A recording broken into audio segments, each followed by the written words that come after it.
Right. So, hello everybody. Hello. Hello. Hello. So on screen, I'll introduce these ruffians to you first. We've got Lucas and Tom, but we'll come to that. So it's myself, Andy Peregrine. We've got Paddy. Give us a wave there. Hello. Paddy, go on. Give us a brief intro.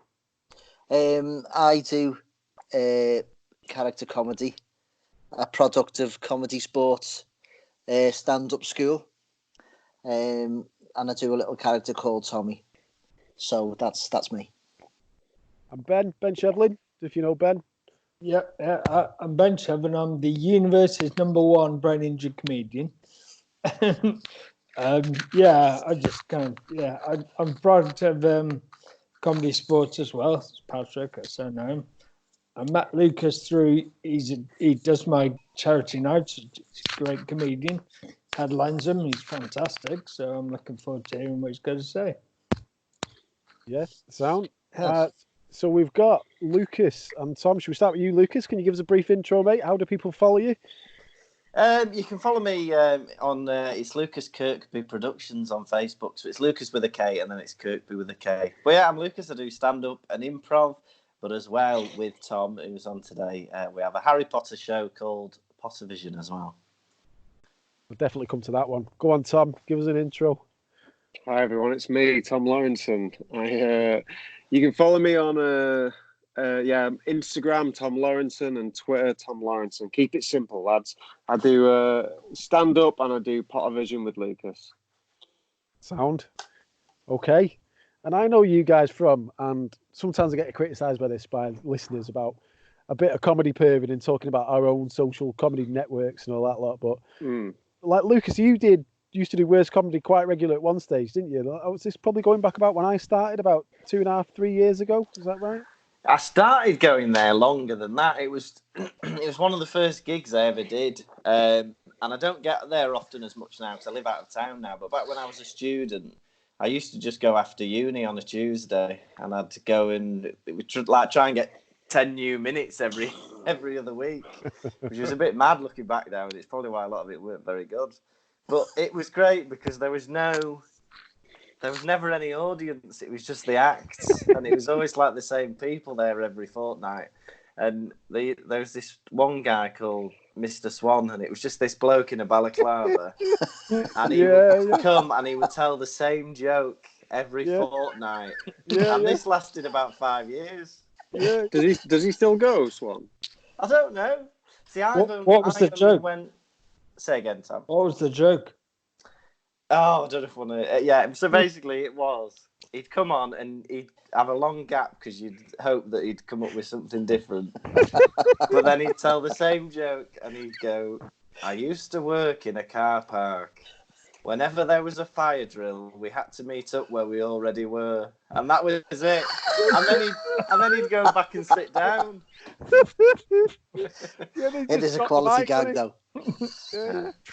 Is it? Yeah, I think so. It got funnier every time we heard it. Yeah. But there was loads of characters like that who actually that was their only gig.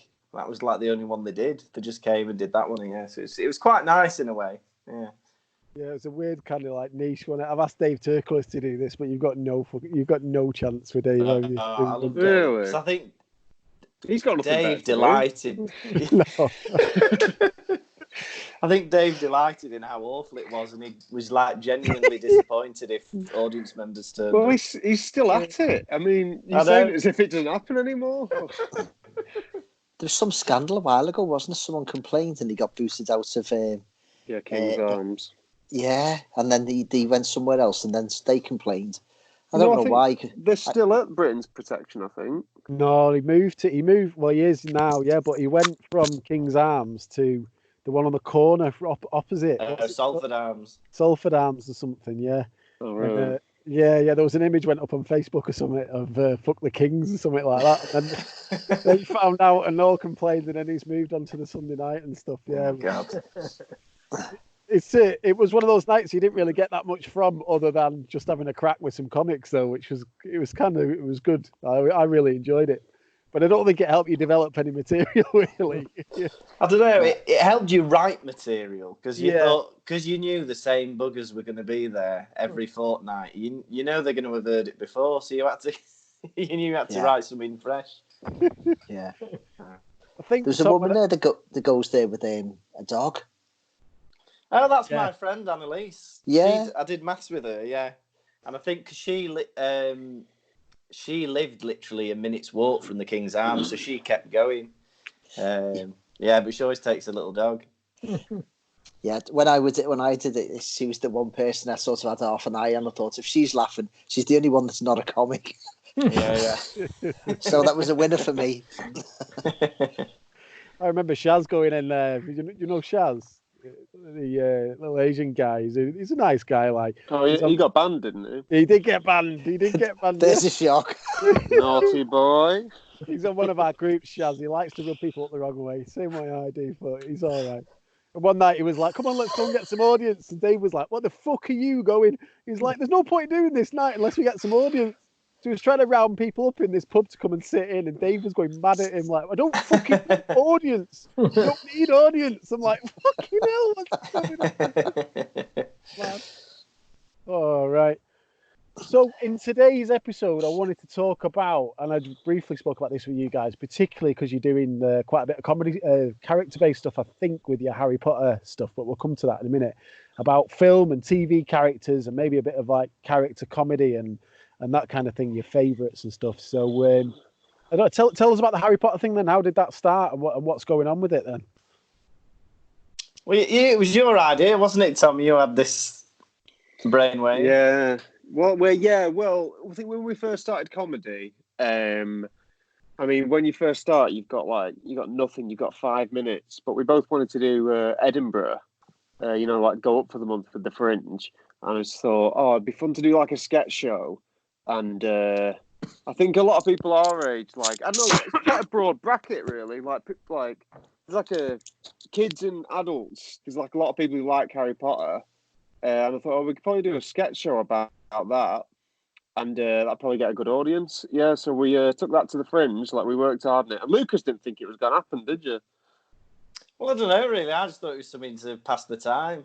But then we turned it into this thing that was actually like quite good. We turned up on the first day at the Fringe, and went into the room, and there's like a load of people sat in the room, and we went, "You all right?" And they were like, "Yeah." We didn't expect anyone. And we were like, "There's a show about to start about Harry Potter." And they went, "Yeah, no, we're waiting for it." And we're like, "All right, nice one." And then 2 days later, there was we only had a 20-seater room, maybe 25-seater room.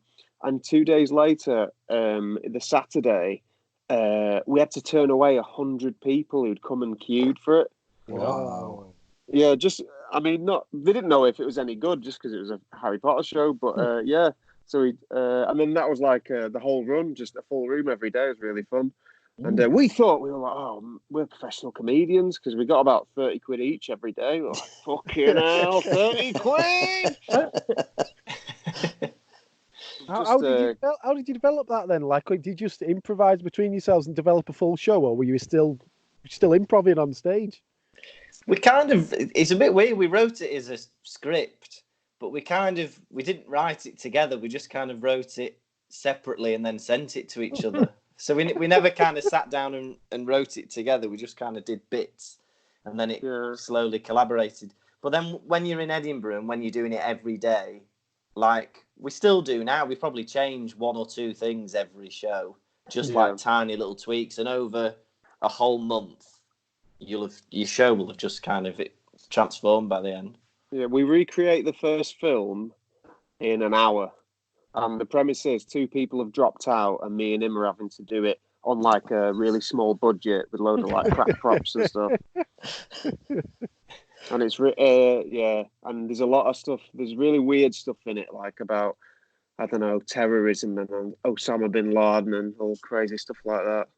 But yeah, so it's for adults. Did you have any kids go? Yeah, we used to get parents trying to sneak them in all the time, and I was usually like on the door, and I'd let people in if They promised to like sit at the back or. There was one once I come out and there was about 5 7-year-olds sat in a row, and I come out and I find the woman, the weird, like the mum, and I go, "Oh, you're gonna have to leave. Yeah, it's not appropriate." And she goes, "No, it's fine. I'm with them." I go, "No, it's not fine." I go, "You have to leave." And she goes, "No, it's fine. It's fine."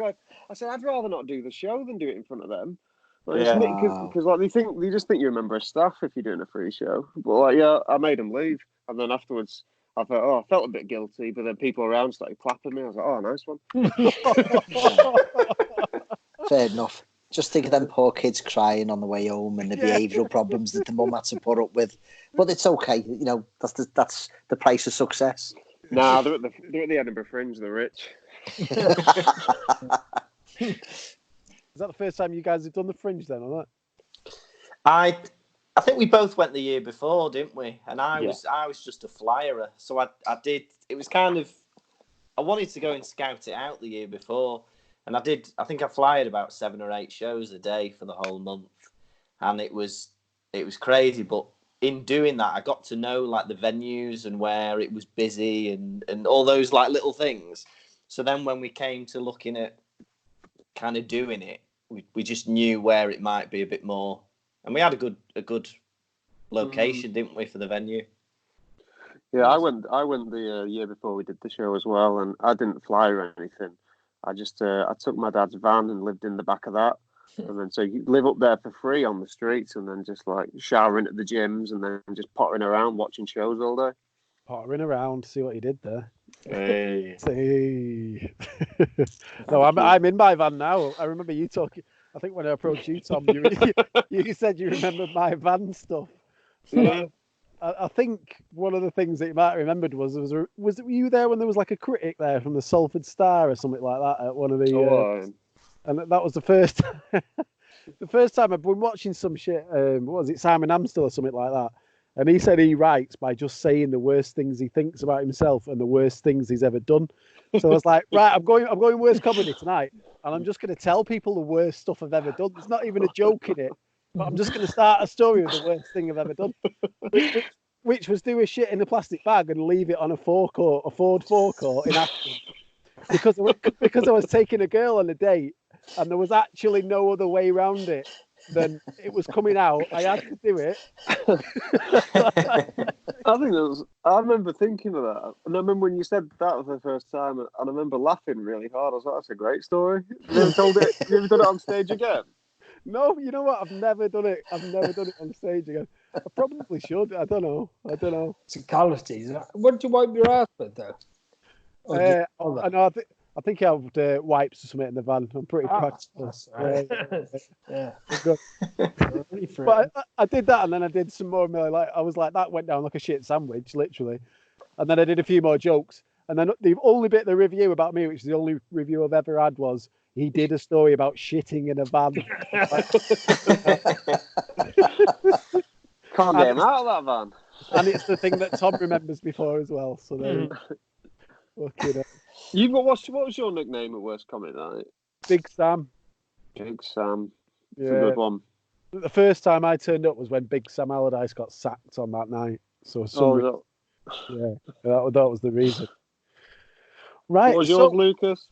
I don't remember having one. I think mine was just Lucas. Something like that. Lucas. Can't remember what it was. You must have had one, Tom.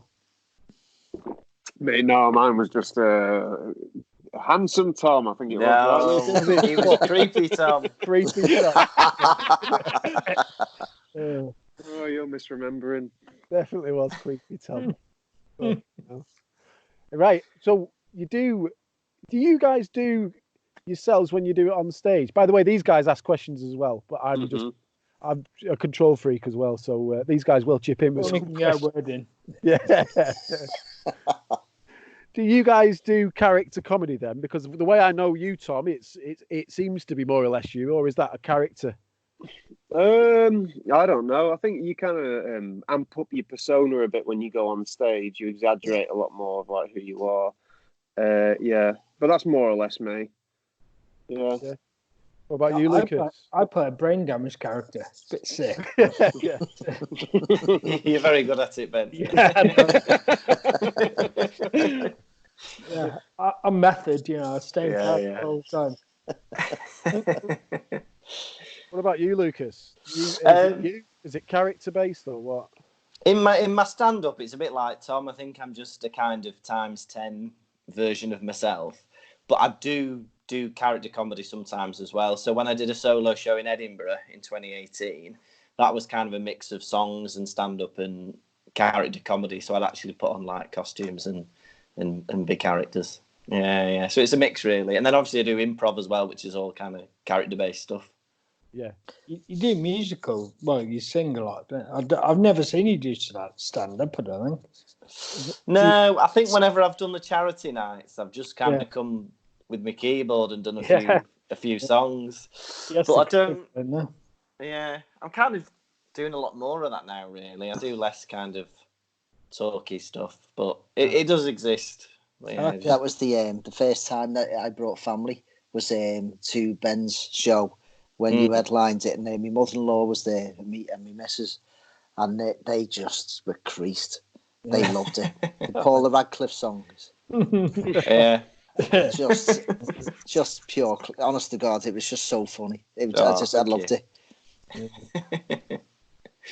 I was going to say to you about it, just that the help though, obviously, in terms of being able to come in and out of character quite quickly and develop it, because with improv, there's not a huge amount of, you've got an idea, haven't you, and you're going to go with it. So it's not just a question. You've got to think, right, okay, it's the voice, maybe, it's the mannerism, it's the action, it's everything. Has that helped with you developing characters? I think so. I think what I personally do in improv is I pick kind of one thing, and then everything else revolves around that. So, for instance, if you have one idea, it can kind of create the whole image in your head. So for instance, if you said a witch, you wouldn't have to think about anything else because you know what a witch looks like, sounds like, moves and stuff like that. Or if it's somebody, or you might just pick the word shy and I'm going to be a shy person, and then everything else will. If you try and think about the whole thing at once, it can often kind of cloud everything else. But I usually just go in with kind of one element, and then the rest of it just kind of shapes itself. I watched your live show on Facebook last weekend when people. Oh yeah, it's good. People, go on, you can explain it. Yeah, so it's really interesting. So obviously everybody's stuck indoors at the minute, but we're doing comedy sports live shows. So we're kind of like this, we're on Zoom doing like a video chat, but it's being streamed live to YouTube, and it's really interesting because everybody's kind of commenting suggestions, and it's really different, but I think it kind of works. I meant the one where you did it on your own in your house. Oh, that! Yeah. Oh, yeah. All right. Sorry, I thought you were about comedy sports. Oh, I did a live video where I think it was for an hour. People wrote down songs, and then I had to find an object in the house that would be a pun on the song. So I don't know if somebody said. And you're a landlord, aren't you, Lucas? Well, she's not here at the minute. Imagine being his tenant. What's going on? Can you I keep need that it vibration down? right now. Yeah, it's written in the contract. If ever I'm doing an online video, you have to stay in the room for half an hour. Don't come down. I'll be done in 20 minutes. No. On the character bit there, I think it's quite interesting actually. I've never tried any character comedy other than I used to do it when I was at college and all that lot, but that's going back nearly 20 years. But one thing I found quite interesting with that was when you've got a character, you're almost setting them up with the costume, the thought process, like you were saying, the shy thing, the Ali G's an idiot. You're giving the audience the kind of permission to laugh straight away, aren't you? Because you're going, this is a shy guy or a stupid guy or a guy who says the wrong thing or whatever. It's in some ways it seems easier because at least you've got that voiceover straight away.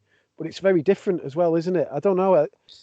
It can be hard to find your voice when it's just you, I think, when you're amateur level, like us guys at least. Anyway, I'm talking about me particularly there, but at a very amateur level. But I guess, does it help with a character comedy in a way? Because you're just playing an extremity of a person straight away, aren't you? Does that make any sense? Yeah, I think there's pros and cons to it. So I think I get what you're saying. If you are a character, I think people are feel more comfortable maybe laughing at your misfortune. Because sometimes you'll watch a comic and they'll say something maybe quite sad about their life, and the audience won't laugh. They'll just be genuinely upset and feel sorry for I you. find that all the time. Nobody laughs. Just People think, "Oh, that's awful." But if you're a character, I think you get away with that a bit more. But then I think what you don't get with a character is, I think audiences can really warm to you if they know it's genuine as well. So I think you can get a better connection if you're yourself. But yeah, it's definitely bits and bobs. How do you find it, Paddy? Would you ever do just yourself, or are you a character guy? Is that your stance? I think that the problem I'm finding is just as myself, I'm not particularly funny. And that's the difficulty. Whereas, so if I go on a stage and I fail, then I look like a knob. But if I go on as someone else and they fail, it's their fault. So I actually, for me, it was a confidence thing. That's the whole reason why I went into it, because I couldn't find something that I wanted to talk about. I didn't feel as if I wanted to try and put myself out there. I wasn't doing one-liners. I wasn't doing this. So I just thought, well. And Kate McCabe, as part of the course, the stand-up course, week 2 is create a character, and that's where my character came in. So she said to me, just do it again one more week and see how you feel with it. So then as it went on, it became a lot more natural to be able to write like him. I could sort of put into it, but again, I had no idea what I was doing with it. But the week before the showcase night, John Cooper swapped with Kate, and John did Ben's group, and Kate did Ben's group and John did ours.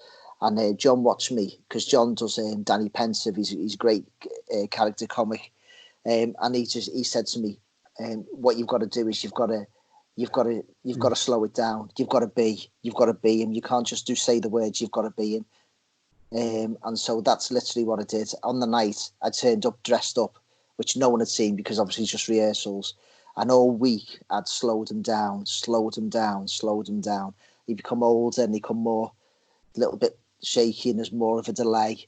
And then when it, unfortunately, it's like being a sprinter, isn't it? You run in practice, and on the night it just went really well. But Kate was brilliant, but it was John that just looking into the character and saying, this is what you need to do to make it believable, and that was the click. And I actually, the first minute in, my mic thing fell off, and because I was talking as an old man quite loud, I just made it an ad lib of, do I fucking need this? And everyone just started laughing a lot more. So I did a little bit of a mess around, sorted it, and it just went really well. And actually, I found it was good. But when I come off, it was so physically tiring, holding that position of being someone that was shaking. That was the part. I was on for 7 minutes, it was just physically. I come off, the sweat it was like that at Lambs to the Slaughter night when everyone come off. I was like Lee Evans. I must have gone through the sweat. Must have come all the way through my stuff. They'd done 7 minutes. So there was a very long answer there, Andy, to the question. Oh, I love it, mate. Love it.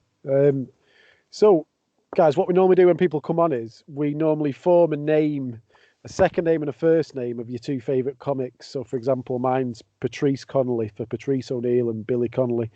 Tom, any two favourite comics putting you on the spot? I love a comedian called Rory Scovel. Never heard that one.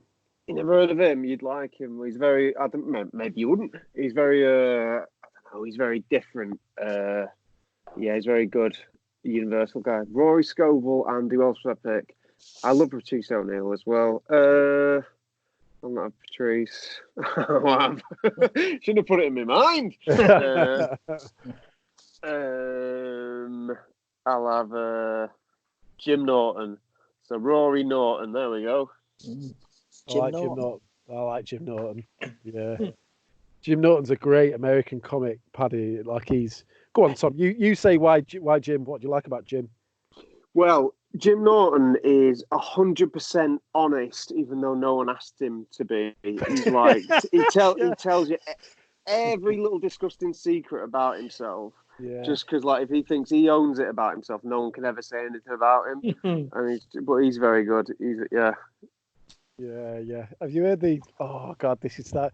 Have you heard the stuff he talks about when he was a kid and him and his mates used to give blowjobs to each other? Disgusting. Oh God. Oh no. Oh, what the fuck? And I'm not saying that because I'm homophobic. I'm saying children shouldn't do that to each other. So odd. He's very But that's just likable. me. I know you lads might feel different. Oh yeah. Lucas, what are your two favourites? Would you say? Oh well, my favourite, like one that I've been inspired by through like a load of different reasons, is Victoria Wood. So Spot I think on. musically, I've been influenced heavily by her with the songs on the piano, but also all the kind of character stuff, the sketch stuff, and her stand-up was just fantastic as well. So I'm a massive Victoria Wood fan. And then the other one, which is a completely different kettle of fish, is I'm a big Harry Hill fan as well. So I just loved how silly he was and how he'd make something ridiculous out of nothing. So you think of like TV Burp. If anyone sat and looked at the script of an episode of TV Burp, you'd think it was awful. But somehow he would make it just really, really funny week after week. So I think I think I'd be Victoria Hill or Harry Wood, but that sounds like a porn star, so I'll stick with Victoria Hill. Definitely. No, I like those two. They're very different answers, aren't they, for those two? I like that though. Yeah, I mean Victoria Wood. Someone sent a clip the other day of her doing aerobics or something as part of this lockdown and all this lot, and saying remember this. But she had funny bones, and I know people say that as a cliche, but it's not even. You can't even analyze what she's doing that much. But everybody's just pissing themselves, like absolutely pissing themselves. It's just great, and I've been watching Dinner Ladies recently, and on that TV. is so... On TV or just... It's all on YouTube. If you want to check it out, it's all on YouTube. But it's so densely packed with jokes. You could watch it 3-4 times and hear something new the fourth time. So yeah, so good. Yeah. I still say the greatest sketch ever written. I know people have talked about Morecambe and Wise and Two Soups. Two Soups. Without fail, it just It's so freezes me up. simple. It's so simple but so brilliant. And Julie Walters is incredible in anything really, but she's fantastic in that. And her as Mrs. Overall in Acorn Antiques. It's that diversity that she's so posh off the air. Yeah. And then she comes on and she's like, all right. That's just brilliant. I've never talked about this one actually, but I wanted to talk a little bit about character comedy because of some of what you guys do. But I guess from an early age, role models wise, I wanted to follow people like you say, Julie Walters, and I remember Coogan and John Thompson. I was desperate to go to Manchester. What was it? Manchester School of Art and Drama or something like that. It was Manchester Metropolitan Drama course. Julie Walters had done it and Coogan had done it and all this like that. Obviously got rejected. But I mean they were, to mention someone like Coogan for me, just did fantastic characters. I love I wouldn't actually put my top two are both characters, people that tell the actual stories about their lives rather than the character comedy. But I would say my favourite character comedies, I just love the Coogan stuff, especially the old stuff, like the Paul and Pauline Calf and obviously Partridge and stuff like that. But who are then, as a question, anybody jump in, who are the best character comedies ever done? The best TV character comedies ever done? I've been watching recently. I know it's really new, but I've just got really into This Country, and I'm watching that. Oh yeah, I've seen a couple of episodes. Yeah, really and what's she called from that? Daisy May Cooper, who plays Kerry. I can't get over it. I think it's so funny. I don't think there's been a program, especially on BBC, that I've laughed at so hard as much as that in a while. Yeah, she's fantastic. Have you not seen it, Paddy? No. Oh, it really, really is fantastic. I think the first few clicks for me, or the first 5 minutes, I was like, it's a bit of a copy of The Office. It feels a lot like The Office, a mockumentary. Especially because her brother, that guy, the lad on it, Curtin, he's got the Mackenzie Crook curtain. Yeah. And But like- Andy's got the West Country accent. Like you say, she is fantastic, though. She is absolutely brilliant. She went to RADA, apparently. Yeah. Yeah, she's a big classically trained. Go on, someone else talk then. Who's the best TV character comedy he's ever done? What two for me that are played by the same actor, I think, are incredible. How different they are, and it's Ronnie Barker in Open All Hours and Porridge, and it's how different those two characters are is insane. That's so true. Yeah, and I think if you go back to the two Ronnies, he would play so many different characters in it. He was really, really good. As you know, it wasn't just funny; he was actually a really good actor. And to go from kind of the old stuttering shopkeeper to the kind of London kind of ruffian type, it was just you couldn't believe it was played by the same person. Yeah. If you asked anyone in the street of a certain age, Ronnie Barker, what you associate him with? They'd all say different answers, and that says a huge amount when you think of the size and how big them programs were. I'd say Blackadder. Yeah, Mr. Bean. Brilliant. Bloody Mr. Bean. Well, even if you look at the difference between the characters in Blackadder first and Blackadder goes fourth, two different characters. Always witty, but never, he's a bit kind of demented in the first. The first series is almost a completely different show, isn't it? And then the other three seem to be a bit more connected. Yeah. Blackadder goes fourth for me. Is the best sitcom ever, best series. Yeah, it's a top one. Oops. Sorry, just replying to a text. No, don't worry. We'll pop back in. What's some music? I propose one. I'm going to go for one that seems to be universal for everyone going into the world of film. I just think Bill Murray is just the fucking king of the world. I just think you can't beat Bill Murray. And I guess my question for that is, for people like Bill Murray, David Jason, I know they're two very different people to compare, but kind of similar in some ways. And you're saying about Ronnie Barker, why are those guys so likable? What is it about those guys that's so everyone can? I don't know. Everyone gets connection with just the funniness. I think some people have just got like a lot of comics. Like Bob Mortimer, they've just got a twinkle in their eye of something that is just like universally funny to a lot of people. Like, there's just something so warm about them, and just some people, I don't know, a lot of but there's a lot of comics on telly who people hate but then these comics that people love. Like, I've never really heard anyone say that they hate Bob Mortimer or they hate Mr. Bean. I've heard people say they hate Mr. Bean because I guess he was so everywhere at one stage. He was on everything. He was doing Barclaycard adverts. He had £1 million cars and all that lot. But I totally get what you're saying though with many characters like that. Like Bob Mortimer. Who doesn't love Bob Mortimer? Like, that was funny. Would I lie to you, Bob Mortimer? Brilliant. Yeah. What was it? He had a bath in custard. As Chris Rea told me to. Everyone believed him. It's the most random story in the world. Everyone's like, he's telling the truth. So I lied. And did he genuinely bump into someone in a field and started brewing ale with them or something? Really just random. Yeah.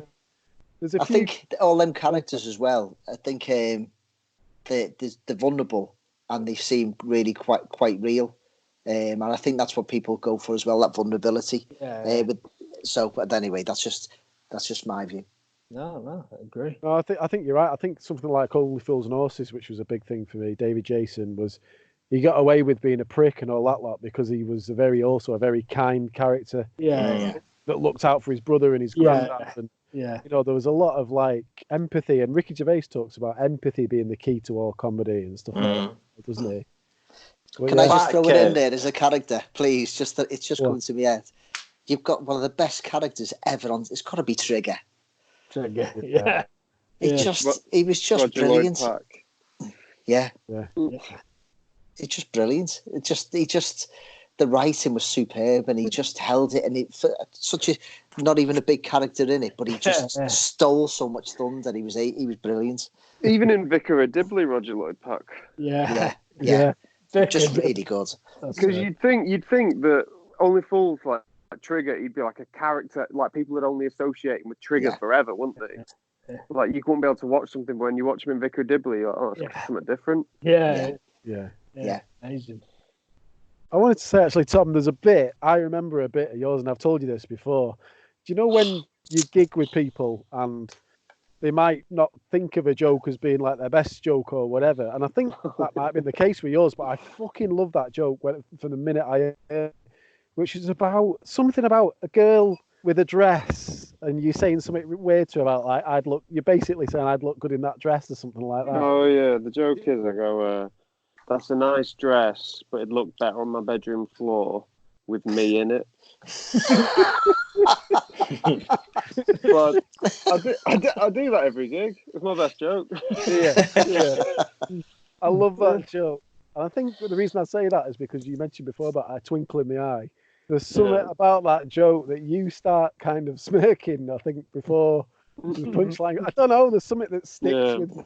Tom has got the most wonderful, devilish look in his eyes when he says something naughty. And it's just all right, art. what's this going? and then he turns over and says good night. But no, he has. He's got an evil look in his eye, but it's delightful at the same time. Did anyone think of any bits that stick in your head? Like you mentioned Bob Mortimer there. I'll share this one. I'll stop talking. But there's a bit in Shooting Stars. Actually, there's two bits that stick in my mind as being one of the funniest things I've ever heard. And I'll say that and it'll come off shite anyway. But you remember the questions in Shooting Stars? Mm-hmm. There was one question once that Vic asked something on it, and it was just true or false, Ulrika. Cliff Richard is gay. Really? That's that as a question. I watched one yesterday, and he goes, Shooting Stars yesterday, and he goes to James Buckley, because James May was team captain. He goes, true or false? James May. and then he says, like, false, and they go, they turn to James May and go, James, mightn't you? Lucas has re-recorded the potato song for the NHS and stuff, hasn't he? Oh, that was lovely. Yeah. He's another one who's got I think it's the wide eyes. Yeah. Both him and David Williams in Little Britain have just got massive eyes. Yeah. Whatever they're doing. There's one thing that I really laugh at with Matt Lucas is when he plays the stag do coordinator in Gavin and Stacey. I love that. Oh yeah. 2 words. Give me 5. Scratch that. Big 10s.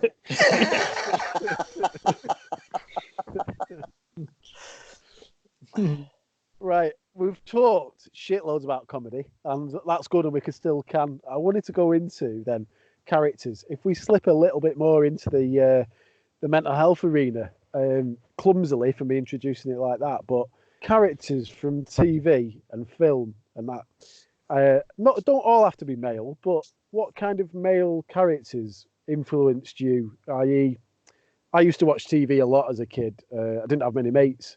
And I used to watch comedians, I'd watch films, I'd watch TV characters. I think that guy's the boss, that guy's a great baddie. Are there any characters that stand out from years of watching TV that you'd say, I fucking love that guy or I love that character? When I was a kid, I don't know why, but I used to really love Johnny Bravo, on Cartoon Network. If you don't know who he is, I don't know, just a pervert, basically. He's like black t-shirt, big blonde quiff, and he'd go around picking up chicks. And for some reason, that was a children's cartoon. A sex fest. Go on, someone else chuck in. So who are some of our characters that we use as kind of even like role models or whatever on TV? CJ Parker. Who's that? From Baywatch. You just run in slow motion, do you, Ben? Yeah. Anyway, yeah. Well, I was actually more of a fan of Caroline Holden, Yasmin Bleeth in Baywatch. Have you seen Yasmin Bleeth now? No. I mean, it's a long time that's passed, but yeah, I mean, I've not grown particularly attractive with age, but yeah, it's quite a different picture from the original Baywatches, but Really? yeah. I've got a list of other On your search history. yeah. Buffy Summers, Kelly Kapowski, Dana Scully, Joey Potter, and that's it. Who's Joey Potter? Oh, Dawson's Creek, Katie Holmes. Oh yeah. Are you guys too young for Dawson's Creek, Tom, Lucas? I'm 18. I think I'm a little bit. Not falling for that again. Yeah, I think I'm a little too young for Dawson's Creek. Although I say that, the person I had in mind, not necessarily a role model, but just a program I like to watch and a character I loved, was Columbo. I used to love Columbo. Yeah. Because it was almost like, because Columbo himself was almost playing a character with the people he was suspecting, because he was pretending to be a bit defter than he was. But I think that as a characterization from an actor was just incredible. There's an amazing clip on YouTube of it's Frank Sinatra's roast, like a comedy roast. Oh yeah. And it's years ago, so it's from like the 70s or 80s, and it's Frank Sinatra's roast. So sat with him with like Dean Martin and Matt Monroe and stuff. But then Peter Falk turns up as Columbo, and it's the most random video you've ever seen. Columbo roasting Frank Sinatra and trying to get his autograph for his wife. It's really funny. Okay, no. I want to throw one out there. Where should we go first? If this might not work because you might not have seen it, but have people seen The Wire? No, I know of The Wire. Is it Idris Elba? Yeah. There's a particular character in there, but I'm not going to go for that one then. But for anyone listening, Jimmy McNulty is a character in The Wire that's just fantastic. He's kind of, I don't know, he just goes on this journey of thinking he's cleverer than the guys he's trying to catch, and working really hard, like to the point where his personal life suffers, and then he kind of comes through this cycle of dropping the ego and getting over himself and becoming a nice guy, and he's a bad boy and all this. It's just a great character, but we can't go there if no one's seen it. So, No. What about Mad Men? Has anyone seen Mad Men? No. Yeah. I mean, somebody has, but I haven't. I've seen it once, but I don't remember an awful lot about it. I don't know how long I got into it before I turned it off. Well, I'm gonna have to shoot off now, lads. don't worry, Tom. Cheers for coming on, mate. Cheers, Thanks, Tom. nice one, lads. Great talking to you. Lucas, remember to plug Pottervision. Oh yeah, will do. Yeah. See you later, boys. See you later. Cheers, Thank Tom. you. See you later. Right. I have got a male role model. Go on. Well, Gary and Tony from Men Behaving Badly. Going back a bit again. But Men Behaving Badly. Yeah, that was a great one, wasn't it? Yeah. You know what used to really make me laugh in that was Caroline. Quentin. Is it? Quentin. Yeah. Yeah. She was just ruthless. Oh, yeah. Yeah. I used to love her in Jonathan Creek. Yes. Her and Alan Davis were really good together. Yeah. I was just going to say, does Tom do that when you go for a meal with him? Yeah, he does. Yeah, just Yeah. before the bill turns up. Yeah. I don't know where he's got to be. We've been locked down. Going out. This has got to go out. He's doing his daily exercise before midnight. Yeah. Yeah. He's gone to dodge the police. Yeah. What about then? I'll try and stray us back towards like things, because one I was going to mention was Don Draper on Mad Men. He was essentially a bit like he had a niceness underneath him. He had a lot more depth of a character. But what do you think about things like James Bond as like a male role model or whatever? Were you a Bond fan when you were younger, Lucas, or not? I love the Bond series. Do I think he's a good role model? No. But I love the films. Yes, I mean some of the old ones when he's like spanking a woman on the bum and stuff like that. It's not exactly great, but I think the films are great. And I've got a weird obsession with things that like last a long time and evolve. So I love watching series and films that kind of I find it fascinating that there's one in 1962 and then one like coming soon, and how they all like, I don't know, changes and adapts and evolves. But yeah, I do like James Bond, but not necessarily someone I would emulate in real life. Are you sure? Yeah. I'm very sure. So you're turning it down? Is that what you're saying? I think, you know what? I couldn't stand the danger. I think, honestly, it'd just be a nightmare. Yeah. It's like a colander, isn't he? He's being shot that many times and everything like that. You wouldn't want to put a drink in him. Yeah. I'd do it, but I can't ski, so I wouldn't have a drink. No. That'd be the only thing that I couldn't beat James Bond. Is that with two blokes skiing?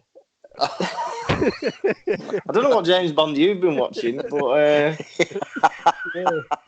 It's the porn version, I think. it'd be mad. I think because you'd have to learn how to ski, ride a motorbike, helicopter. There's a lot of, just like the pilot lessons alone would be a nightmare. Mine was Tony Stark. Oh yeah, from Iron Man. Yeah, I'd love to be Tony Stark, mainly because if you watch the series, is he a good role model? Well, they say like he's narcissistic, he's this, that, and the other, but he's always right. Through the whole series, he was right. Everything he tried to do was the right decision. But corporate Captain America went, no, that's not how we do things. We do things the right way. We fight just the two of us on our own, on a budget. And as it turns out, he was right all the way through. I bet when he got home to his girlfriend, his wife, he wasn't right. It's true, yeah. Who's Tony Stark? I've missed this. Go on.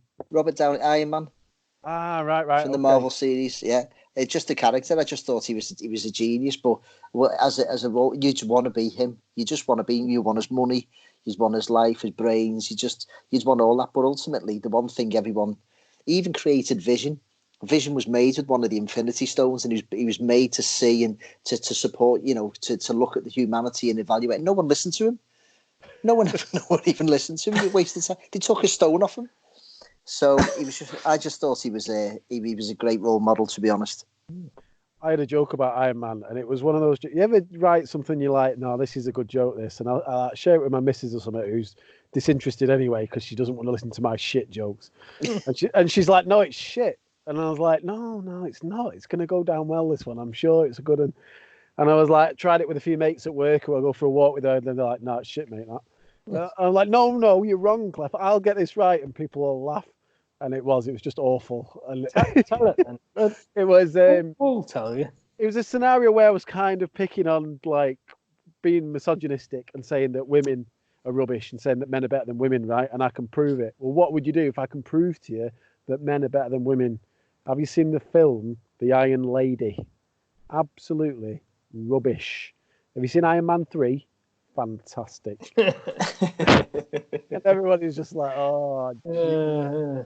I do like the idea of Tony Stark going one-on-one with Margaret Thatcher, though. Yeah. I think that's the crossover we need. Yeah.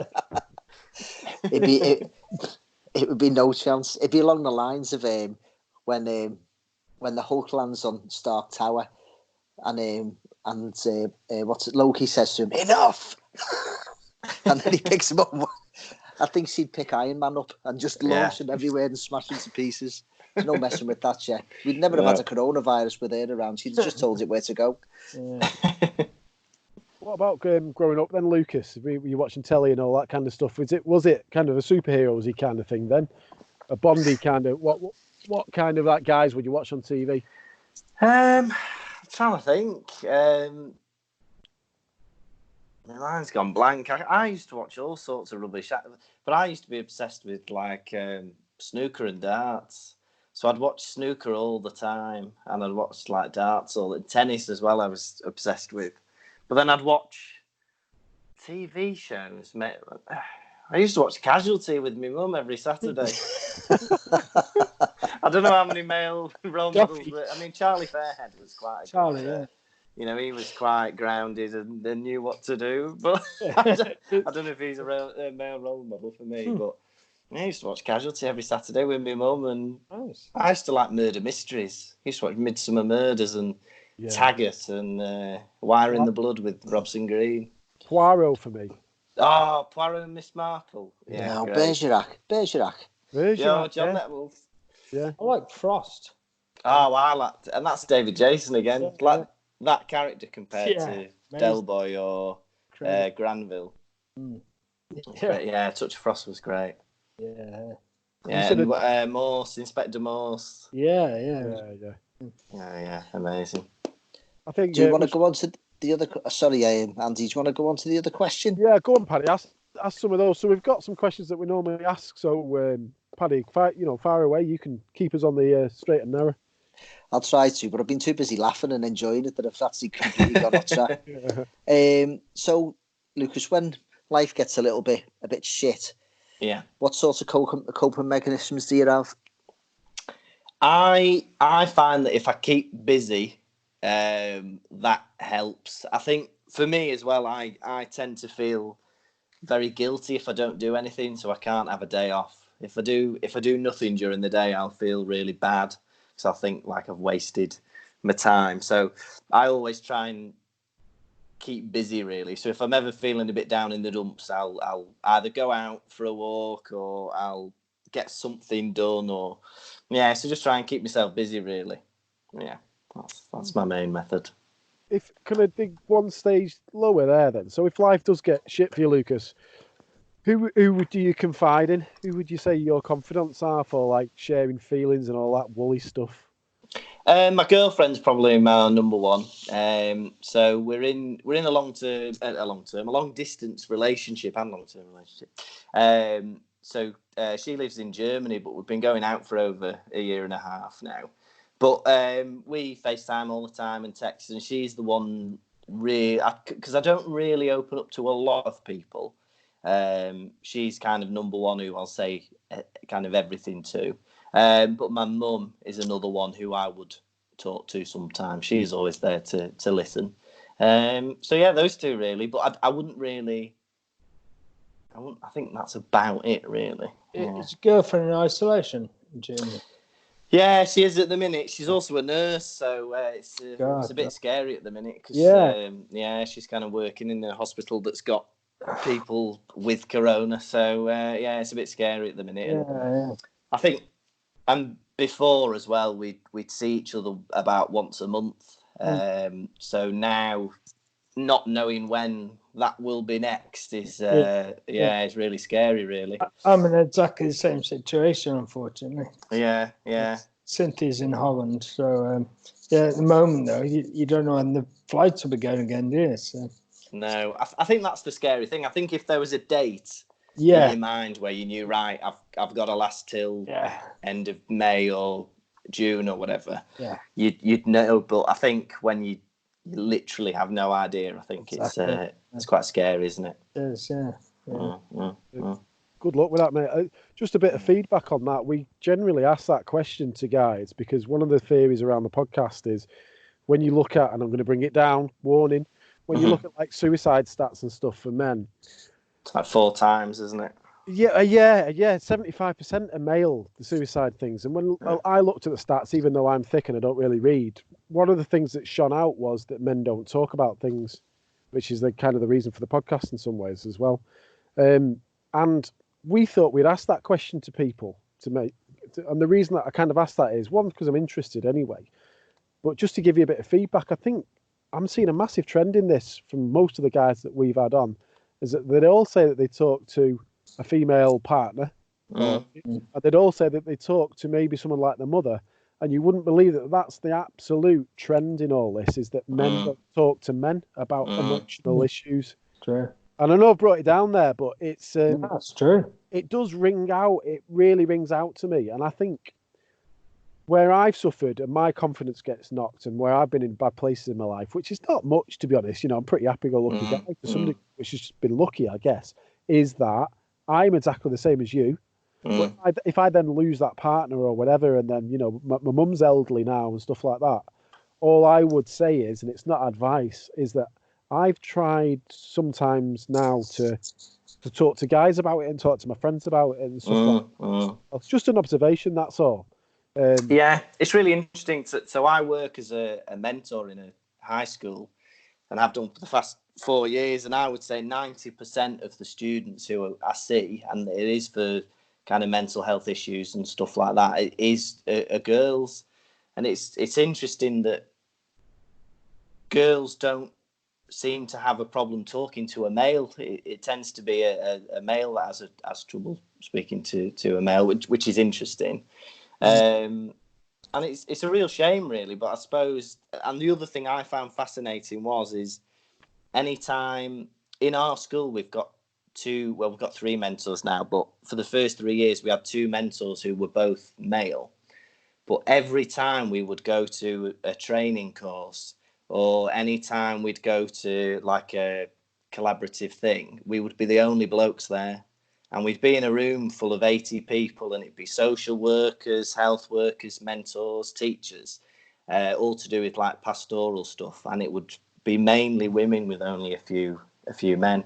So yeah. I think maybe that, personally, that's an avenue that I would, if I was, I don't know, trying to solve this problem, I would look at putting more men into those kind of roles within schools, so that kids know that you can speak to men about it. But that's kind of my kind of personal pinpoint view of that.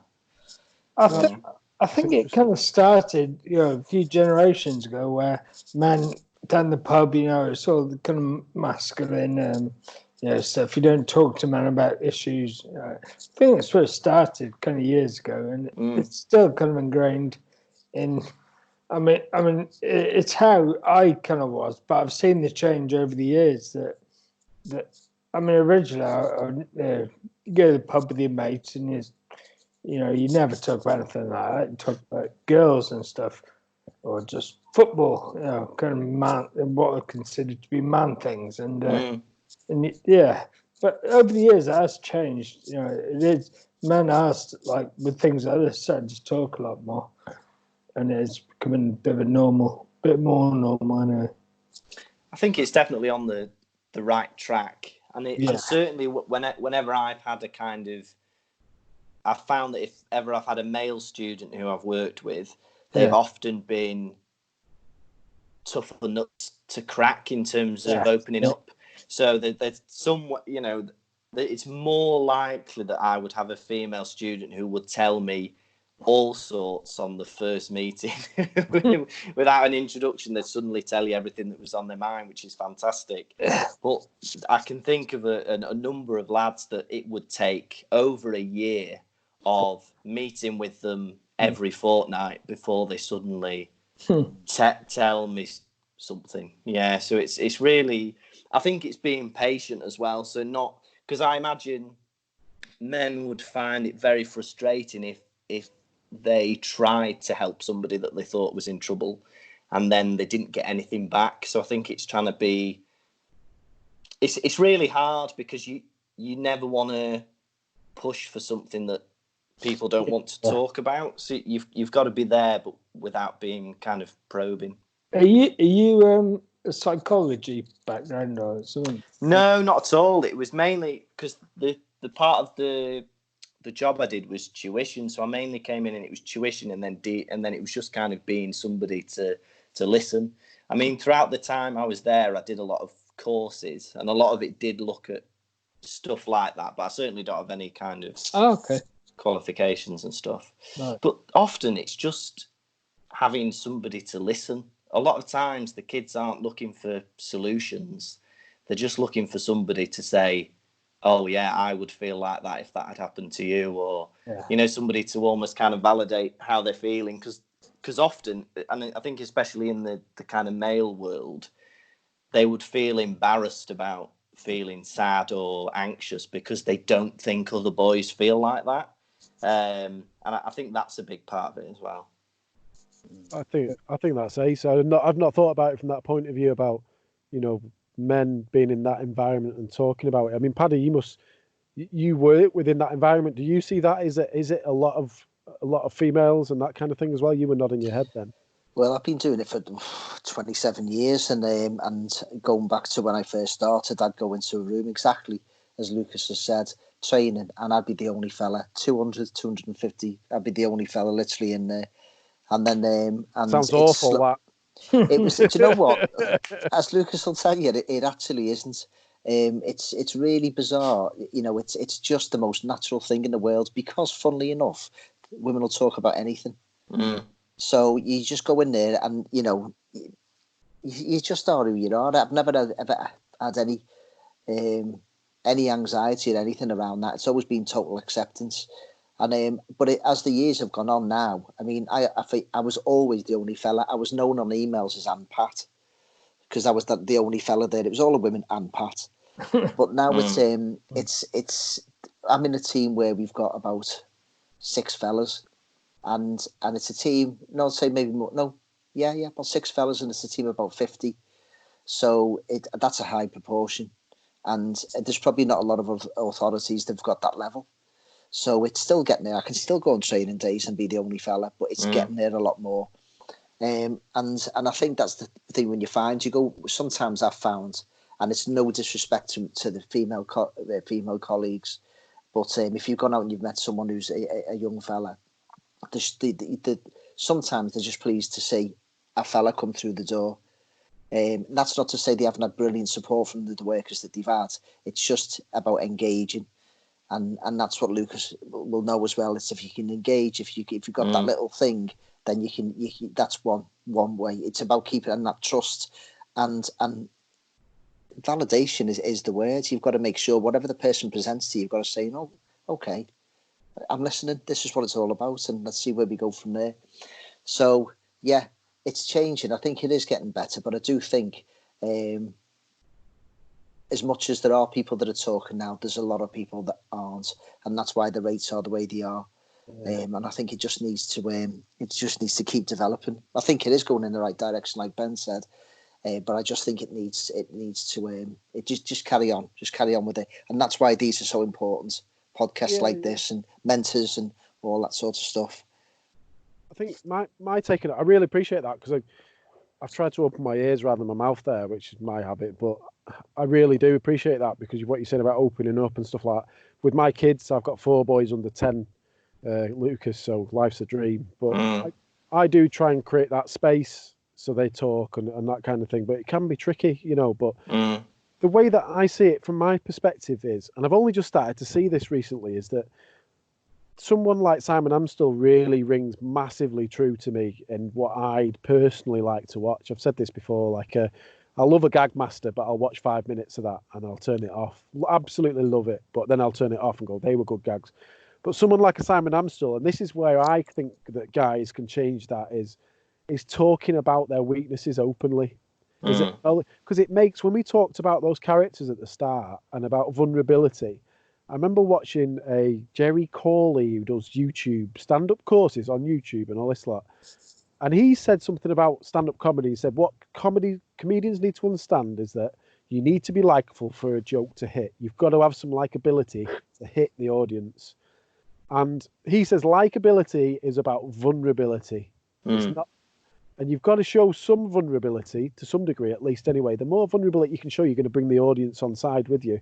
And I think that actually, perversely, if you link those together, what I'm trying to do, or what I will try and do more in my stand-up, is talk about my weaknesses, my embarrassing stories, all the stuff's gone wrong in my life, not necessarily just pouring it out like an open wound, but owning the fact that we're imperfect. And we don't have to, as guys, we don't have to dick swing and say, oh, I'm taller than him, I'm faster than him, or well, if he did that, then I did this, or whatever. We can do that from the opposite, and actually it generates likability. People like you if you acknowledge your flaws. And I think that's a really good way for stand-up, for everyday life, for everything, to change conversations away from, oh, I'm this and I'm that, and I hate those male conversations, and just change them into, I'm shit at this, this happened to me and it's the most embarrassing thing ever. Like I said before about shitting in a plastic bag, it's an embarrassing thing to fucking do. It was, but you own it. Like Tom said, you own that by talking about it, don't you? Yeah. I think. Sorry, go on. No, go on. No, go on. I think it's right. There's nothing wrong with talking about vulnerability. I think in comedy, like you say, you can, in some ways, that's that just being able to say something that someone identifies with, because they might not say it outside, but by laughing, you know that they've been there, they've had that situation, they can relate. And I think you're right. I think there is definitely a link there. One that is interesting, I think, I was trying to think back to them characters you were talking about. What they were in, what was interesting. I'm not sure how much that Fletcher or Del Boy admitted that they couldn't do something or admitted that they were flawed. They ballsed it out, but we could physically see it in the story that it was happening. Yeah. And I think that's why we liked them, because they fought against it, and you're thinking you're being a knobhead, but that was the beauty. I don't know. Sorry, I was just thinking back to the character part. That was it. No, I think that's totally true. You could always see what was coming with Del Boy, that he was going to balls it up or whatever. But The only one who couldn't see it was him. Yeah. That's probably as good a metaphor for my own life, really. Yeah. There's another one, a core question that we asked. We're getting there, Lucas. If you need to get off, you can always give us the wink, don't you? Hey, I've got nowhere to be, mate. What advice would you give to a younger you?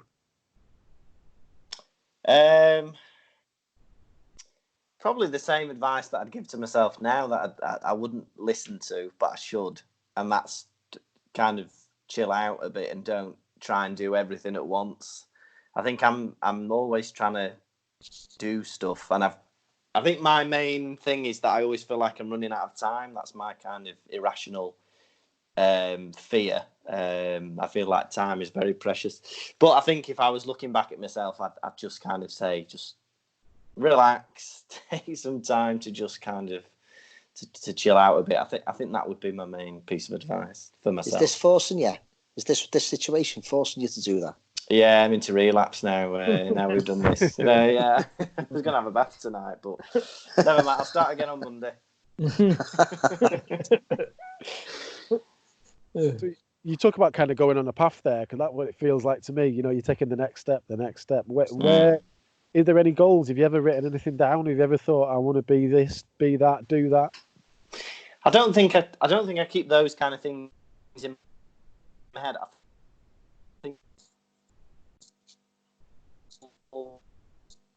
I think wherever I am, I want to do this next thing now, or I want to create this next kind of idea. Don't know if are you still there? I think the hamster has stopped running in the wheel. Oh, hello. Hello. Oh, yeah, we're here. We seem to The be meters run out. Yeah. I think he's doing that thing where he deliberately goes slow, so it makes it look like that he's actually left, but he's actually still there. Freeze. You're Sorry, all Lucas, right now, aren't you? We didn't catch the answer. No to worries. That. I lost Joel for a minute there. Oh, you're coming back now. Yeah, we're on. I was basically saying, rather than looking at kind of the path as a whole, but I'm always looking at the next step. So whenever I do something, I think, all right, okay, I've done that now. Let's move on to the next thing. Whereas maybe I should do a bit more of, oh, I did that. That was good. Before then, just going straight to, because I know as soon as, because I think I set expectations for myself that I'll never be able to, not in terms of doing it, but in terms of like the workload. So I think I did an hour in Edinburgh and I thought, oh, I'm just going to do another hour for next year. And then, but actually I should have not even thought that and just kind of done something else or relaxed or whatever. Yeah, I don't know. Can you talk any more on those expectations then? What are the other expectations you've kind of given yourself? I think the expectations themselves aren't big, but because I give myself so many little ones, I think it becomes more of just so many things together. So, for instance, I would think, oh, I'm going to write 10 more minutes of stand-up material, but then I think, oh, I'm going to write a new scene for Pottervision, or I'm going to apply for these gigs, or oh, I should read more books, or oh, I should get back into learning the piano. And then when you those things on their own are actually achievable, but when you put them all together in a list, I'm never going to do all of them. But then I'll do a little bit of everything and spread myself a bit thin. Really, I think that's part of my problem as well. Is that scattergun approach make you anxious? A little bit. and I think because then if I spend a day doing nothing, I think, well, I've not done anything towards any of the things I want to achieve. Whereas if I had just one goal, I think, oh, well, I can just get back to that tomorrow. Yeah. Yeah. I can associate with that. Yeah. Yeah, definitely. Yeah. Yeah. Well, you seem to be doing the right thing, as you know, from what I've seen. I saw you and thought you had really good talent from that worst comedy night, which is a good few years ago now. And you're a busy man. You've got shows in London. And funny. Yeah, so the Pottervision, they've been postponed. So we were going to be in London and Manchester in April, but obviously with what's going on. Yeah. So we're doing Pottervision at the Comedy Store in Manchester on the 28th of October now, and then we're at the Bill Murray in London on the 29th. Really? So those are kind of... It's how men don't talk nights out, that is, I reckon. Yeah, get yourselves there. I'd go to the Manchester one if I were you. Well, that's a fine. So what's the biggest audience you've played to so far then, whether it be that or stand-up or whatever? What kind of numbers then? In terms of Pottervision, I think the largest audience we've had for that is 200. Wow, that's good. That's massive, isn't it? I know the Comedy Store holds 500, so if we sell a few tickets, that'll be our biggest one for that. Personally, there might be about 300 maybe for stand-up, but when I was a kid, I did I'm from Wales originally, and there's a thing called the Eisteddfod. Have you heard of the Eisteddfod? Yes. Is that the festival? Yeah, so it's the largest youth festival in Europe, and you do things like reciting poems or singing or playing the harp or just very Welsh things. And I did a couple of things with that I think it was in Cardiff in the Welsh Assembly building, and there must have been about 500 or 600 people there. Wow. So maybe that would be. You're from Llandudno, aren't you? I am, yes. Did you see the goats? Yes, I did. I was gutted that I wasn't there to see them live. But they're all up on the Orme normally, but obviously because it's quiet, they've come down and explored a bit. The streets of Llandudno, yeah. People are writing into the news saying they're not socially distancing. They're not. No, it's not good. They're definitely not 2 meters apart in those videos. The goats are out. Those goats. The sheep are still hiding though. They don't trust it. They've been. No. They won't go anywhere near people. There we go. But apparently, there's 3 times as many sheep as there is people in Wales. Really? Yeah, it's mad. Yeah. You'd have thought these had took over long ago, wouldn't you? I know. They just need to get that. If they had the same attitude as goats, I think they would have done by now. But the two docile, aren't they? Unless you guys have got any questions, shall we move on to the final section, which is just a little bit of mad advice? Ben, Paddy, have you got any more questions for Lucas you want to get out? Yeah, have you got anything that's really annoyed you recently? Yeah. We do a section called Get on My Moobs. So, right. Something that really annoys me recently. You can always save that to the end if you want, mate, if you can't think of anything right now, but go for it. Well, do you want me to say what's annoyed me today? Go on. It's not the plumber. No, that was yesterday. Different day. No, I've been on my weekly shop today, and I was going to go to Aldi.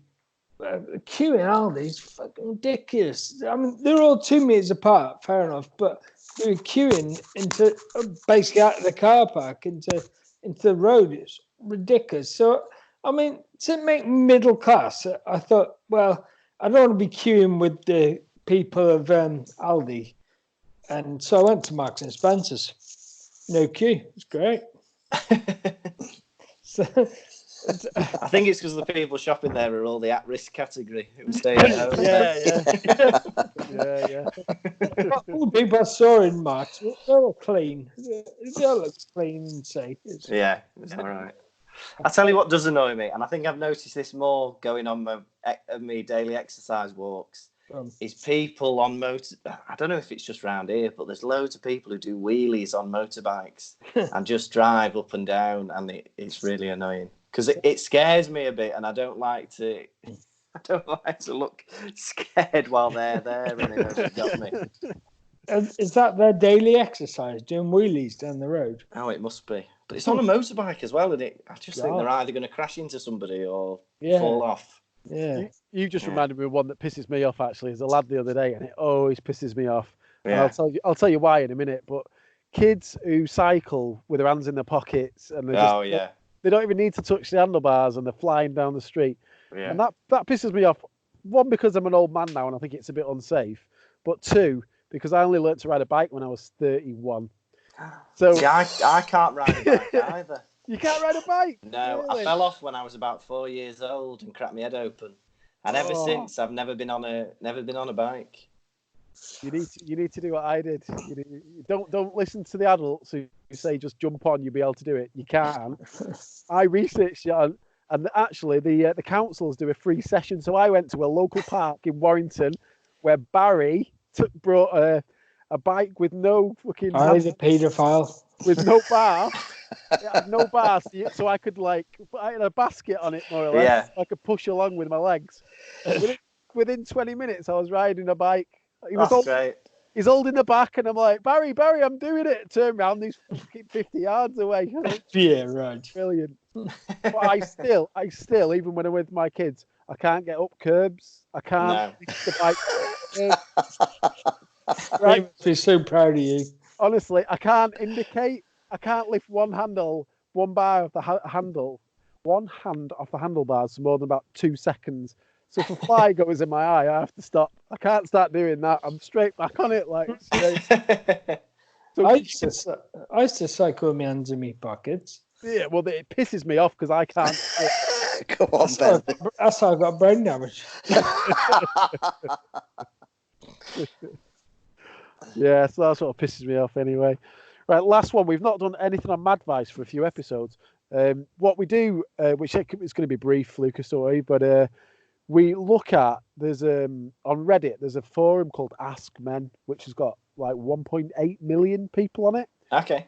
And on there's quite a few subjects, and actually you get quite a bit of honesty because it's anonymous as well. And some of these things, some of these things are like 20,000 responses. So they're really like hot topics, and some of them are really interesting. And I think I shared one before on the little group that we've got. And all we do is, it's called Madvice. We're not experts in anything but our own lives. It's advice that you'd be mad to follow, but I just think it'd be good to get some listener interaction going forward as well. So somebody's put on this forum, see what you think of this. When girlfriend/wife got a crush, how did you handle it? So very briefly, it says, my girlfriend of 2 years developed a crush on someone we both work with. We work with us in the same building. It's not that she'd admitted to the crush, but I see the same reaction she has to him as she had to me when we started getting together. I'm not sure if I should bring it up or just give her the trust. I'll just give her the trust with this issue. I don't trust this guy. It's a girlfriend/wife. Yes, /wife. Is he wife or not, mate? Come on. Yeah. So let's go guest first. What do you think of that, Lucas, on the spot? What am I supposed to give? Ridiculous advice or genuine advice? No, I think this is a bit of both. I don't want to take the piss out of people. They probably won't listen to this anyway. But I just think it's a little bit of, if this was a listener asking for advice on this, what would you actually say? So his girlfriend or wife/wife, been seeing her a couple of years, and he thinks that she's got the hots for someone else. What do you do? What do you do in that environment? What do you do? To me, it sounds like he's a bit paranoid if he's basing it off just like the way she looks at somebody. I don't know. Tricky, I think if that's all you've got to go on, it's not really founded on much, is it? I don't know. Go on, Paddy, what do you think? To be honest with you, it's all about trust, isn't it? At the end of the day, it doesn't matter if she looks at something. She can't go her entire life like a robot, not looking at anyone else and being attracted by anyone else. The fact that she's actually showing it probably says a little bit more, that maybe he shouldn't be as worried. I think if there was like a robot, but then, you found out a little bit later on something slips out, that would be the worry. But the fact that she's actually sort of openly reacting, that to me I wouldn't really be asked about that. It depends on the lad. If the lad's dead sound, it doesn't matter. But if you know he's one of the dodgy, I always remember sitting in a house party having a conversation with one of my best mates and this lad that had just started working with us. And he turned around and he said to him, "You know you," he says, "you're a cracking fella." He says, "Honest to God, you're one of the nicest fellas I've ever met, but I wouldn't trust you with me missus." And I thought, that says an awful lot on it. And I think there's a lot of dynamics in that question, isn't there? Go into that then, Paddy. What do you think he meant by that? Well, I know what he meant, because the lad was an ex-squaddy, and he come in there and we'd gone on a night out, and he was just everywhere. He's the sort of lad, and when a girl says to him, "I'm with someone," and he's like not taking that as an answer. He's like the steam coming out of his nose, and he's going, "Ugh," and he's just on it, and that's why he said it, because we were all like, just lads on a night out, and this lad's just got this steam coming out of his nose like a bull ready to mount, and so that's why he said it. He just thought, well, people are saying no, you're not having it. Wouldn't trust you with me missus. Simple as that. Yeah, I get it. Ben, what do you reckon? I reckon he smoked so much weed. He's so paranoid. He just think, I don't know. And what you should do is play her own game. Just say, "Hey, love, do you fancy inviting another man to the bedroom?" if she's up for it, just play along with it right up to the point he's got his pants around his ankles, then start laughing and walk out. But what if she'd already left at that point? You was just you and the fella. You're fucked, aren't you? That's a whole different question, that one. Yeah. So my take on that is, I guess, that he's got a feeling, hasn't he? He has got a feeling. He might be able to approach that by talking about his feeling with her. I don't know. Your feeling, for me, the rule is, if we're talking about Jim Norton, who we talked about before with Tom, who's not here anymore, and we talk about Patrice O'Neill, people who say men fuck up because they don't share their feelings, they're not honest, right? So for me, if the raw honesty of that might be, listen, I've got this feeling that you're attracted to someone else. It might be me. It might be me making it up in my head, but I've got this feeling that you might be feeling something for that other person or whatever. I don't know, maybe there's a way of approaching it with honesty and not saying you're doing this, you clearly fancy him, but maybe a conversation around it and saying, am I crazy? I've got this feeling that maybe you've got something for someone else or whatever. How do you feel about that? I don't know. Well, he's saying, isn't he? The problem is the fact that it's someone that they both know very, very well. And that's the difficulty, isn't it? There's a lot of dynamics in that. So although he may well think he's just paranoid and weak, actually, there's a lot of things that can go wrong. He could be a really good mate that you think, but, is he more worried about losing that mate than losing her? When he said we were wives or girlfriends, I got the impression he meant girlfriend. If that's the case, then, and he's more worried about his mates, then there's no distance in that relationship anyway, is there? Yeah, so just let it go. Yeah. That was my view. Yeah. Right, guys. Lucas, thanks a lot for coming on, mate. Really good. No worries. Thanks for having us on. No, it's been great. That's really great, really honest. Right, how can people, at the moment, they can't get tickets for Harry Potter then? No? They can, yeah. So I think it's all been moved on now. So you can now book them for the 28th or the 29th. If you go to Pottervision.com, you can find out all the dates. I'm really glad we've got that website now because it's so much easier to say. Just go to Pottervision.com. And on there are all the links to the social media and everything as well. So, yeah, check it out on there. Okay, you said 28th, 29th. What month's that, mate? October, yeah. So 28th in Manchester and the 29th in London of October. Right, I think that one's definitely going to be on the event. Is it Eventbrite or whatever you call it? We'll be booking that one. Yeah, definitely. Good to see you three there. Yeah, and if you wanted to get on at any time before that, if you want to come on again, that would be fantastic. You're more than welcome to plug anything. Perfect. There. Yeah, great. Okay, guys, really enjoyed that. That was brilliant, Lucas. Absolutely brilliant, okay. Lucas. Really enjoyed it. Thank you. Okay, Lucas, sorry, final thing. You do your production company, you're doing stuff even during Corona. So how do people hit you if they want to have a laugh? I am, yeah. So if you just go on Twitter, I'm Lukas Kirkby. Just think of all the K's. So it's Lucas with a K, Kirkby with a K. And I'm Lukas Kirkby Productions on Facebook. And in the next few weeks, there are going to be, I'm putting out a new series which was recorded before the coronavirus, where I sit down with a different guest every week and we sit and watch a Disney film. So there's going to be 15 episodes of that coming out within the next month or so. Ah, great. Okay. That's brilliant. Okay, gents. Cheers. Look after yourself. Thanks very much. Nice one, Lukas. See you. Bye. See you.